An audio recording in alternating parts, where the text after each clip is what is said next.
Virtue of Wisdom of Nagarjuna. Etienne Lamotte.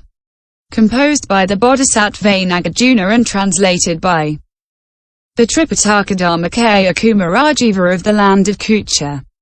Under the later scene. Translated from the French. By Galongma Karma Migmi Chodron 1. Chapter 32, The Three Concentrations and the Four Trances. First section, The Eight Classes of Supplementary Dharmas. Preliminary note. Sutra. The bodhisattva-mahasattva must completely fulfill 1. The meditative stabilization of emptiness, the samadhi of signlessness, the samadhi of wishlessness. 2. The four trances. 3. The four immeasurables. 4. The four formless absorptions. 5.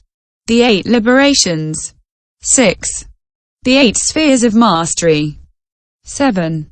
The 9 successive absorptions. 8. The 10 spheres of totality. Sastra. Question. After the 37 auxiliaries, why does the Prajnaparamitasutra still speak of these 8 classes of dharmas? Answer. 1. The samadhis. The 37 auxiliaries are the path leading to nirvana. When one follows this path, one reaches the city of nirvana. The city of nirvana has 3 gates: emptiness, signlessness and wishlessness. Thus, after having spoken about the path in chapter 31, it is necessary to speak of the gates that lead into it. 2. Dhyanas and arapya-samapatis.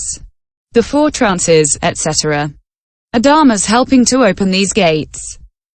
Moreover, the 37 auxiliaries are higher and admirable things, but the mind is distracted in the desire realm. Then on what levels and on what means will the yogi depend in order to obtain them? He will depend on the trances of the form realm and on the absorptions of the formless realm. 3. Apramanas, vimoksas, abhivayatanas, navanupurvasamapatis and krts nayatanas. In the 4 immeasurables. The 8 liberations, the 8 spheres of mastery, the 9 successive absorptions and the 10 spheres of totality, the yogin is testing his mind to see whether it is flexible, powerful and docile.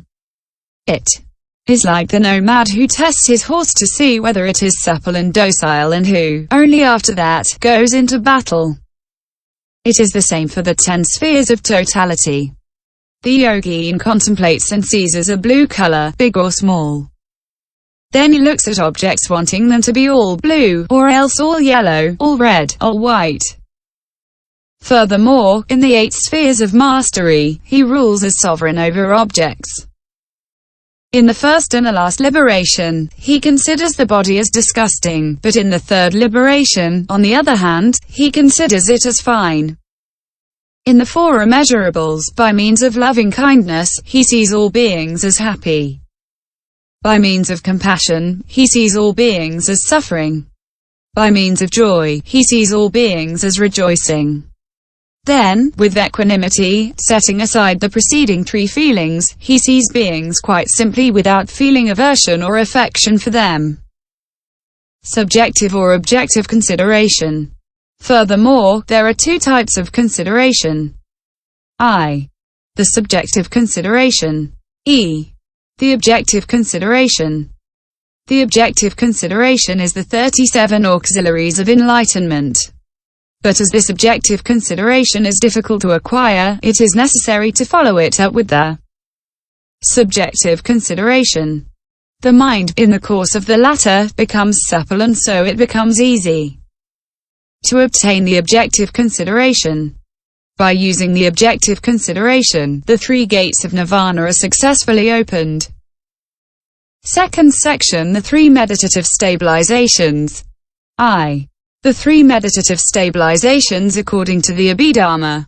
1. Definitions of the 3 meditative stabilizations. A. Sunyata Samadhi. Question. What is the gate of nirvana called emptiness? Answer. It considers dharmas as empty, without me, or mine. Dharmas being the result of a complex of causes and conditions, there is neither agent nor patient. This is what is called the gate of emptiness. 4. More on this gate of emptiness, see what has been said in the chapters on patience and wisdom. B. Anamitta samadhi. Knowing that there is neither me nor mine, why do beings become attached mentally to dharmas? The yogin reflects and says to himself, dharmas being the outcome of causes and conditions, there is no real dharma. There are only characteristics. And beings, seizing these characteristics, become attached to me and mine. Now I must see if these characteristics have a perceptible reality or not. Having examined them and considered them, he determines that they are all non-existent. Whether it is a matter of the male characteristic or of the female characteristic, the characteristics of identity or difference, etc. The reality of these characteristics does not exist. Why? Being without me and mine, all dharmas are empty, and being empty, they are neither male nor female. As for the identity and difference, these are names valid only in their hypothesis of me and mine. This is why male and female, identity and difference, etc. are really non-existent. Furthermore, when the four great elements and derived matter limit the element space, we say there is a body. Then, within a complex of causes and conditions with the inner and outer bases of consciousness, there arises the consciousness element in the body. Making use of this grouping of elements, performs various activities. It speaks, it sits down, it arises, it goes and it comes. This grouping of 6 elements, which is empty of intrinsic nature, is improperly qualified as a man or improperly qualified as a woman. If each of these 6 elements were male, there would have to be 6 men, for it is impossible that 1 equals 6 or that 6 equals 1.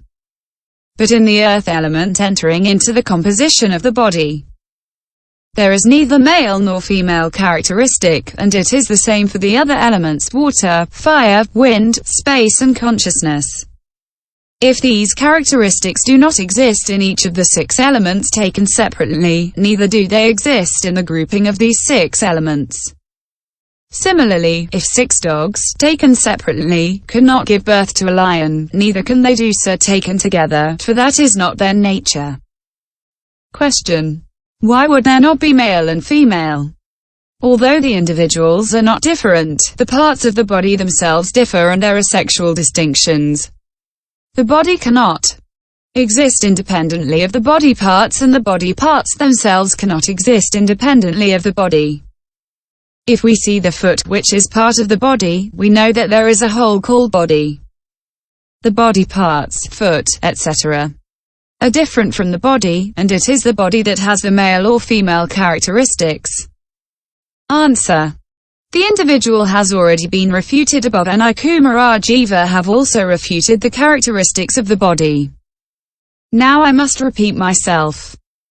If there were a whole called body, all the parts of the body would exist in each part of this body.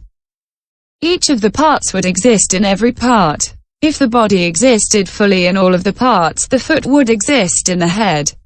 Why? Because in the head there is an entire body. If